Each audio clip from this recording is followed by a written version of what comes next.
Thank you. Am I holding this correctly and you can hear me? I was told I have to be very specific with the way I hold it. Thank you. I am really excited to be here again, working with these wonderful people and listening to the work that Monica and Peter and others are doing in this field because it interests me greatly. I am, as Hank said, a former software engineer. I am now a science fiction writer where I'm bringing both my love of computers, software, networks, and combining it with my love of storytelling. My book is E-Human Dawn, and it's the first in a trilogy. And actually today, thank you. Oh, you read it? Thank you. I have 20 copies here today, maybe 19, I don't know. But they are available as, which means 19 of you, can have one for free. What I ask is that if you like it, you tell others. You write a review on Amazon, or you tell a friend. It is available on Kindle for $2.99, which is almost free. If for some reason you're unable to get one, you can donate Bitcoin at my blog, which I will use to edit the next one, to pay for the editor. And that gets a free autographed book sent to your house. So just so you know, this is a gift. The focus of my talk today sort of addresses some of the last bit of the risks that Peter talked about. And I've titled it, Be the AI You Wish to See. So people say, will AI destroy us? And I think destroy is a very extreme word to use for any of our inventions. In honesty, we're born to invent, and I imagine AI to affect us the way electricity affected our society, the way the engine changed us. This is just something we have to do. We're just propelled towards it. Our minds go this way. So destroy really doesn't come from our technologies. Destroy is not really the right word to be used there. AI itself, or artificial general intelligence, what I heard from both Peter and Monica is it's not going to be thinking in the way that we do when we talk about fear and emotions, these things that are generally human. I, for one, am not interested in a machine that has feelings. I think my favorite example of that is Douglas Adams' feeling machines in The Hitchhiker's Guide to the Galaxy. Elevator to tell me that it's foggy out and it has a headache and it can't take me up a couple floors or whatever. This is just not what we're talking about here. We're talking, as I said, about rational thinking, the ability to learn things based on experience as well, having seen it before. Unfortunately, humans, we're not rational. If we were, we wouldn't kill one another in the name of God. We wouldn't allow anyone to go hungry if we were rational, because that paradigm, that algorithm just does not compute. We would not torture if we were rational.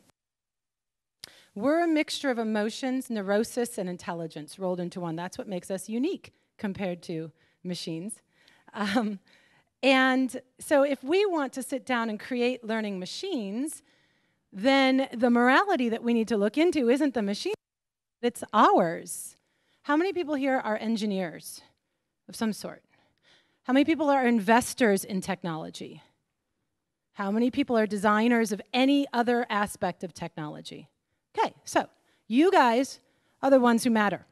It's your morality that's going to matter in shaping our future. Hence the discussion here. All right. Let me see if this works. Hang on. Okay, so the first step here is how we treat one another is going to matter in AGI development. Now, you're not going to learn that in school. It's not going to be a class in computer science or in business school, and that's kind of unfortunate. It's a huge responsibility for any of you, designers, engineers, investors, in this business, because that group of people are the ones who will ultimately be the ones who decide the path AI takes in its development. Thus, if the people actually working in this arena aren't aware of their own thoughts, desires, feelings, emotions, and wants, then perhaps your product will reflect that. not necessarily at the heart of the logical, rational aspect, but how it's used. We've already seen this in our software today. I'm going to take the most benign example possible. This is comments. Every software language has a comment section. This is not code that is executed by the machine, but it is something that allows others to use your code in the future. You've written something and you put a little comment, this does Y. And if you read just the comments alone, I would love a book where someone just took the comments out of software. You would learn so much about the human mind, especially the human mind that writes software. I'll give you an example. My first project, I inherited something from there we go. Very intelligent man who was almost unapproachable in his intelligence. And I had to figure out how to add something to it, and I needed his help. And I started reading the comments, and at the very bottom of one of the modules, it had said, "Nothing left to do but smile, smile, smile." Now, this is a quote from a Grateful Dead song, and I suddenly realized, hey, I like the Grateful Dead too. Is there a way for me to approach him from that level? And it worked. I said, hey, you like the Grateful Dead. How do you know? It's in your comments. So, needless to say, he ended up becoming my husband, and our child is right back there. But this is the most benign. The human being leaves his or her mark. And I really feel that the more intelligent the human being, the more clever they wish to be in leaving their mark on top of it. Which leads me to the next slide. Software is only as good as the engineer. Monica touched a little bit on this, but I think the quality also of the software development matters in the future morality of AI. And the reason I say that is good can be, number one, defects, not having a lot of defects. Yeah, that's great. So the design of software, how elegant is the algorithm? Can you add on to it? It can maybe learn from itself, but we already kind of mentioned that we're the ones that are going to write the code first, and then somehow that has to enable this machine to continue writing itself. But if you have defects in that software, or if you designed it so it's really hard to add to, I worked on maintenance on the line. For 3 years, I ran this MOL team for a product. I looked at a lot of code, and I'll tell you, the worst thing in the world is to add on a feature and uncover a ton of defects that destroys the entire product in the field. So if your machine's going to do this, then it has to be resilient in the first place. So that's one aspect of good in a software engineer. But code of ethics and professional practice is also another piece of this. And this gets me to you investors.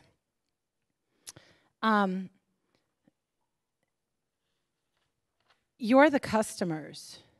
You write the customer requirements. And so on top of it, we may have at its heart an AI that people can use, that can keep learning, but how we use it is very, very important as well.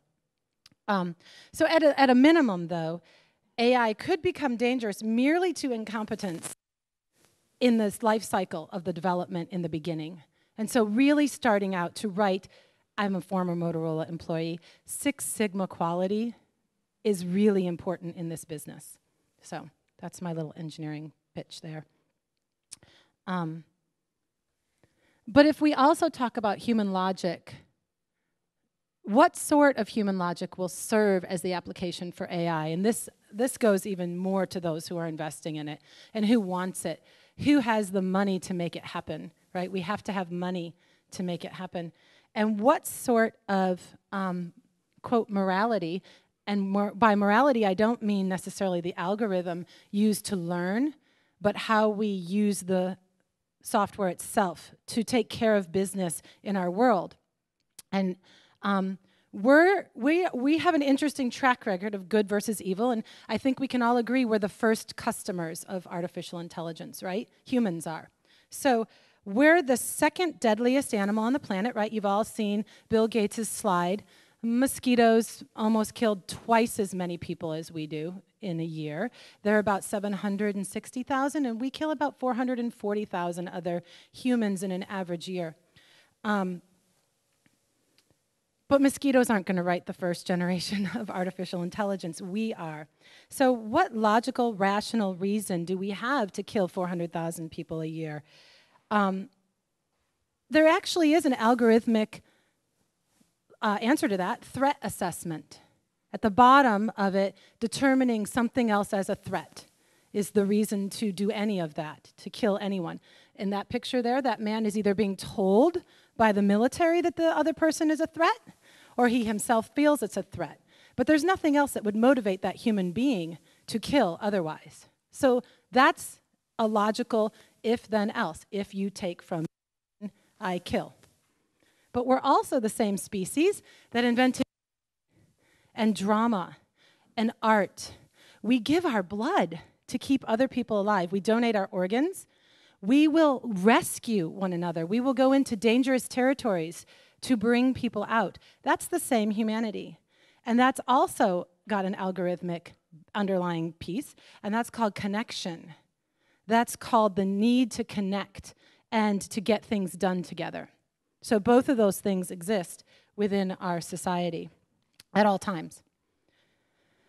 So we've got threat assessment and we have connection. So AI, how could we use it? This is that risk assessment down at the bottom of Peter's slide. It's the use of it in the wrong hands. What are the wrong hands? Okay, I am certain that the US government does not consider itself to be the wrong hands. They are modeling these things in order to make us great in some way, in order to further their job in some way. So one could be the military application. So for example, could we create an AI whose algorithm is used to determine who is a threat and wipe them out before they can commit a crime? You know, in the movies you saw Captain America, that was like the Winter Soldier had a very extreme version of this. But it's not really a stretch. DARPA is investing in a learning mechanism that can hook up to our data stream, the social and everything else we're doing online, and begin to use algorithmic data patterning to figure out who is a threat based on their requirement.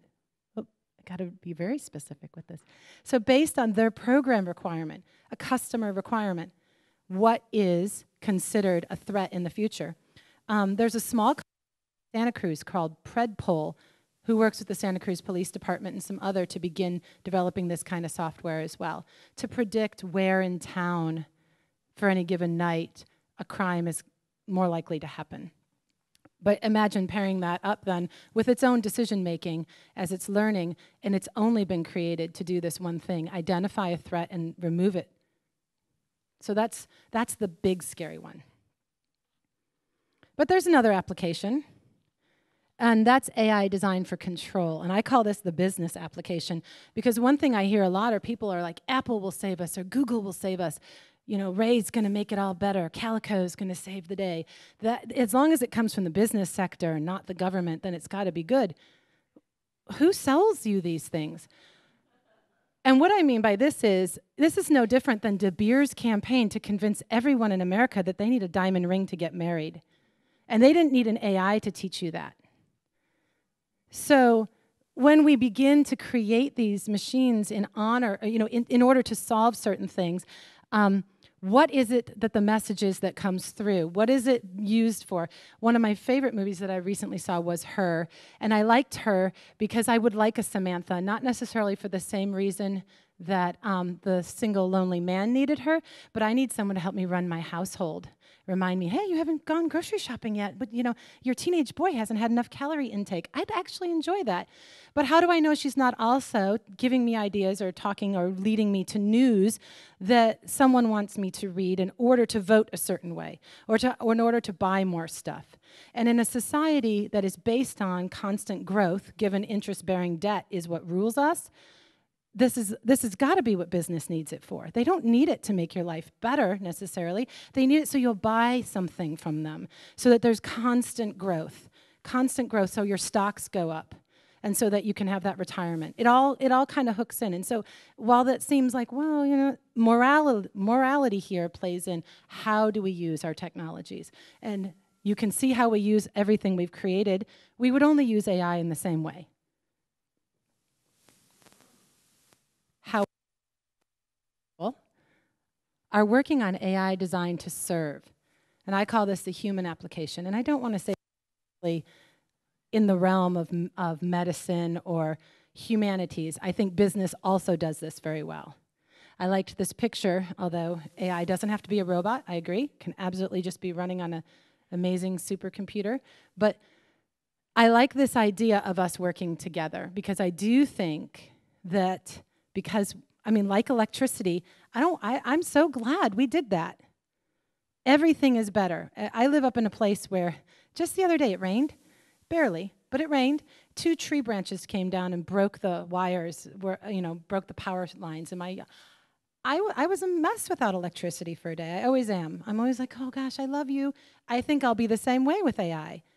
I do. I think that it will do thing for us. But this is the way you want it, serving the needs. Can you imagine researchers working alongside an intelligence and creating that cure for cancer, or finding that gene that ages us? Asking questions of one another and learning from one another. Could AI replace us? I think we have that in us because our machines are always replacing certain aspects of us. But let's put it this way. If you look at a flock of gulls or seagulls, for example, down at the ocean, they're not really playing a role in our life, but they're on the earth. And so if there are things that our machines take from us, that doesn't mean we don't have the right to exist still in a different way. And we've seen that too. So yes, they take our jobs, but they also create new opportunities for us to be more human in other ways and free us from certain forms of slavery that we're not interested in. That is the service side. And I love that Peter brought up, what would we do then if really we had the time, we had food, we had shelter, and the time to truly invest in ourselves? Could we even be happy? But that is an interesting way, and that's exactly just as likely, in my opinion, if we want.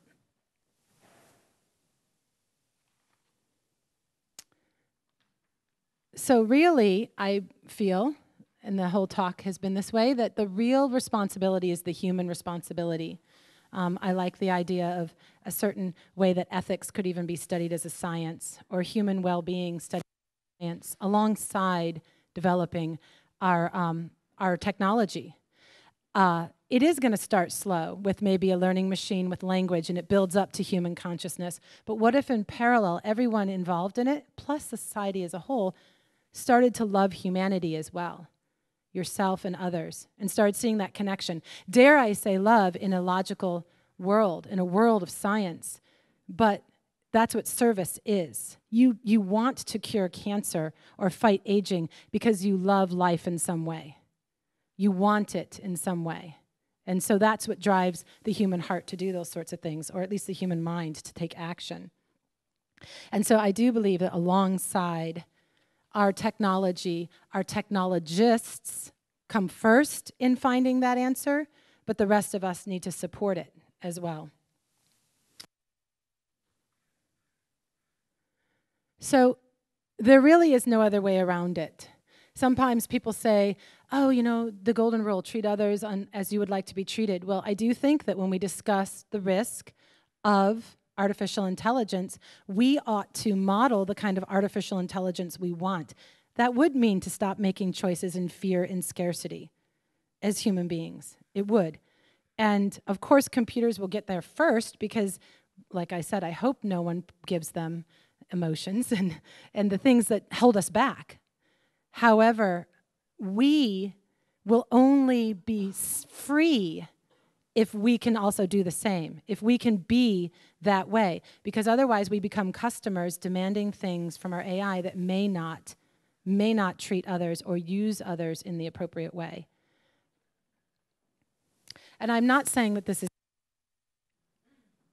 and at the same time, I do not want technical advancement to stop until we figure out this problem, because we've been working on this since we were in the trees, and how to share, and how to stop looking at one another as a threat, and instead seeing that more for you, that's an algorithm too, that we could begin to live in. So I'm suggesting that we be responsible for our own thinking and learning, as much as we're concerned about the thinking and learning of machines. That's it. So thank you.